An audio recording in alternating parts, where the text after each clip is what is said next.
ഇനി നിങ്ങളുടെ ഫാമിലി ടൈമും കൂടെ എങ്ങനെയാ എല്ലാരും കൂടെ ഒരുമിച്ച് അങ്ങനെ ഒരു ടൈം? ഞങ്ങളെല്ലാരും കൂടെ ശരിക്കും ഒരുമിച്ചുള്ള സമയം വളരെ കുറവാണ്. പിന്നെ ഉള്ള ടൈം എന്ന് പറയുന്നത് ചിലപ്പോൾ ഡൈനിങ് ടൈമിലൊക്കെ ആയിരിക്കും. ഒരുമിച്ച് ഈവനിങ് ഉള്ള ഫുഡ് കഴിക്കുന്ന സമയത്തായിരിക്കും ഞങ്ങളുടെ ബിസിനസ് ചർച്ചയും ഇന്നോവേറ്റീവ് ഐഡിയാസ് വരുന്നതും എല്ലാം ആ ഒരു ടൈമിലായിരിക്കും. ഇപ്പം മോളും ഉണ്ടല്ലോ, മോളും കൂടും. മോളും കാര്യം ഡോക്ടറാണെങ്കിലും ആളിവിടെ ഉള്ള ടൈമിൽ ആളും നല്ല ഐഡിയാസ് ഒക്കെ തരാൻ പിടിക്കുകയാണ്. കുറച്ചുകൂടെ ബിസിനസ്സിൽ ഇൻട്രസ്റ്റ് ഉണ്ട്.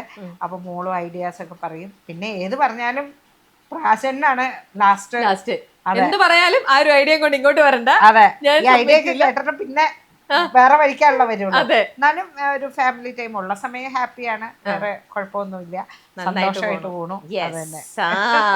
ഓക്കേ പ്രകാശ് ചേട്ടാ, എന്തായാലും ഇതിനിടയിൽ ഉണ്ടായിരുന്ന ഒരു ഇടിയും ഇതുമൊക്കെ ഞാൻ ശരിക്കും എൻജോയ് ചെയ്തു. It was really fun.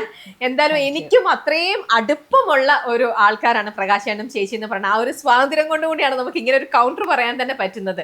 എന്തായാലും ശരി ചേട്ടാ. മോളെ ഭയങ്കര ഇഷ്ടം, അല്ലെങ്കിൽ ഇത്ര നേരം ഒന്നും ഇരിക്കുകയല്ല. ആണോ? ഇവിടെ രമ്യ ആയതുകൊണ്ട് മാത്രമാണ് നിക്കല്ല. പ്രീതി നീ അറ്റൻഡ് ചെയ്തേരെന്ന് പറഞ്ഞ ആളെ നീറ്റ് സ്റ്റാൻഡ് ഇടും. അയ്യോ സന്തോഷം, ഒരുപാട് താങ്ക് യു പ്രകാശ് ചേട്ടാ, ഒരുപാട് സന്തോഷം.